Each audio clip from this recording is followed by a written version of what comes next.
Hi, Management 4350. Welcome to part 2 of our video lecture on performance management and employee development. Now, 360-degree feedback or multi-source feedback is often a component of both performance management and professional development. 360 feedback is often introduced as a developmental activity. Over time, it may morph into a process that feeds into performance management, but more often than not, it remains a key element of professional development. So when we're talking about 360 feedback or multi-source feedback, we're talking about tools that help employees improve their performance by using information from many different sources. So it can be evaluations from supervisors, peers, customers, subordinates, and self-ratings from the employee. 360 systems often utilize anonymous feedback. So while there are multiple sources, what we try and get is a number of respondents in each category and having all of them be able to anonymously provide feedback. When feedback is anonymous, people feel more comfortable being honest and frank. And as I said earlier, typically it's most useful when this feedback is used for development rather than administrative purposes like determining compensation or promotion. Also, there are many internet-based systems that have been developed for collecting data that make it a lot easier than in the old days when we had to do this all via paper and pencil. So here is an example of a report that might be provided as a result of a 360 system. And we can see here that the S would signify a person's self-ratings, and an A in this circle would signify a average of all the other raters. And here we can identify areas where there is significant difference between the evaluation of self and the evaluation that others provide this person. For example, if you look under on the left-hand side there on development of others, this person has a fairly high evaluation of their own competency in developing others. However, everybody else that rated this person rated them fairly low.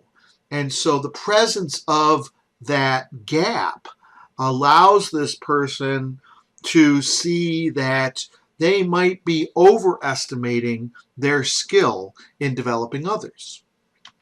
Here's another graphical representation that might be used here. Again, the S represents the person's self-ratings, and then the other colored and lettered dots represent either the person's boss, as signified by a B, a person's direct reports, as signified by D, and a person's peers, signified by P.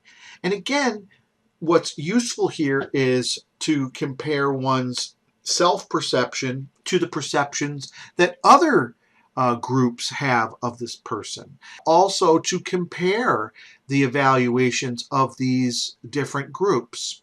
So under certain circumstances, this person has a higher evaluation of their communication skills than does their boss, their peers, or their direct reports. If we look at another component here under task management, the person's direct reports evaluates the person fairly high, higher than the boss, and even higher still than they evaluate themselves. So again, this leads to an analysis of why do I see myself differently than all of these different sources?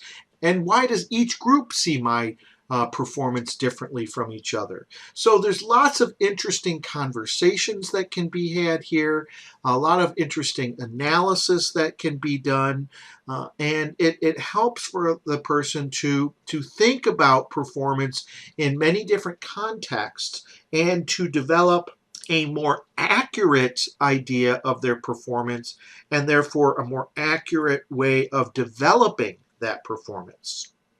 Here's yet another example of feedback that might be given. Oftentimes there is a breakdown of strengths and areas for development. So again, knowing one's strengths doesn't mean that's something to be ignored. It means that that is something that maybe should be continued to be leveraged and developed to develop into an even greater strength. Certainly areas of development may be critical, especially when we consider how critical these competencies are to the particular job that the person is performing. Now, written feedback is another way that we can provide a person with detailed, descriptive information about how they are performing. And so it's very useful to get not only ratings, but written feedback that provides a person with details about how they're being perceived by the many different people in their work environment. Now, multi-source or 360 feedback is not necessarily going to be effective in all organizational contexts. There have to be certain conditions present for this to be effective. There must be cooperation. People need to be willing to work together, and there has to be openness and trust. People need to be open to hearing from others, and they have to be able to trust that the feedback that they receive is really meant to improve performance rather than to result in a poor evaluation that could affect their career progress. There has to be a high value on input and participation, and there has to be a feeling of fairness, that the process is fair, that what is measured actually reflects what is being done on the job, that people are communicating in a way that is timely and frank, that people are also being respectful and concerned with a person's dignity. So is 360 feedback always beneficial? Well, of course not, but it's most effective for individuals who have a high degree of self-efficacy or confidence. It's also effective for people who perceive a real need to change and believe that change is possible and are willing to set goals and take action. It's less effective for people who lack self-efficacy or self-confidence. So next, let's look at some advantages of using 360 feedback systems, some risks of using 360 feedback, and let's summarize the characteristics of good 360 feedback systems. Here are some advantages of using 360 feedback systems.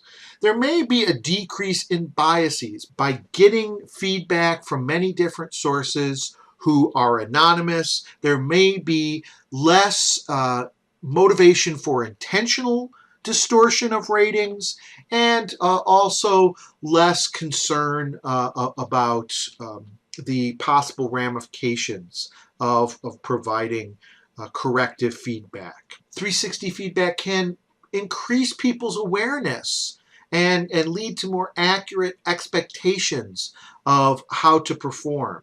It can increase a commitment to improve because you're getting feedback from so many different people. It can't be said that only one person is biased when so many people are providing the feedback. It helps people to make their self-perception more accurate, and which leads to actual improved performance. It also reduces those things that can't be discussed.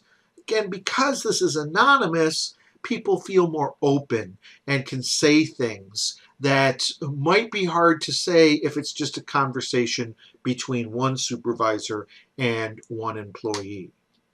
It also gives an employee more control over their careers. They can see how they're being evaluated across a range of individuals and make adjustments to improve performance related to specific groups that they interact with.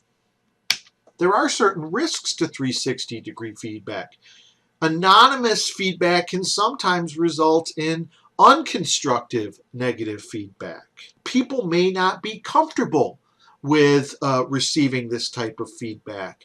And so that's definitely a risk. People will not accept the feedback if they are uncomfortable with it. Now, we like to have anonymous systems, but if there are only few raters, then we have to really question whether ratings are truly anonymous. Also, we have to understand that this is a labor-intensive process, and if we have raters who are evaluating many people in a short period of time, they might become overloaded. And some interesting research in the book discusses how the use of 360 feedback systems has been associated with a reduction in stock values. I wonder whether this is a case where there is correlation without any causation. So what are the characteristics of good 360 feedback systems? Well, in most cases, it's good to have ratings that are anonymous. It allows people to be honest and frank and open. It's important that the people who are involved in the process actually interact and observe the employee's performance. We should be careful to avoid survey fatigue by spreading out 360 feedback over the course of a year and making sure that one rater doesn't have too many people to evaluate at once. We can reduce that kind of survey fatigue. Also, as with all types of performance evaluations, raters need to be trained. They need to know how to avoid those unintentional errors, and they need to understand that they shouldn't make intentional distortions either. Typically, 360 systems that are used for developmental purposes are more effective than those that are used for administrative purposes. There should be an emphasis on behaviors, so they should be focused on competencies. We should also allow raters to provide written feedback to go beyond simple ratings. There should be feedback interpretation, like the types of charts that we presented at the beginning of this video. And there should be follow-up. It should result in conversations between the employee and his or her supervisor so that it isn't just an isolated event, but something that is connected to performance management and professional development.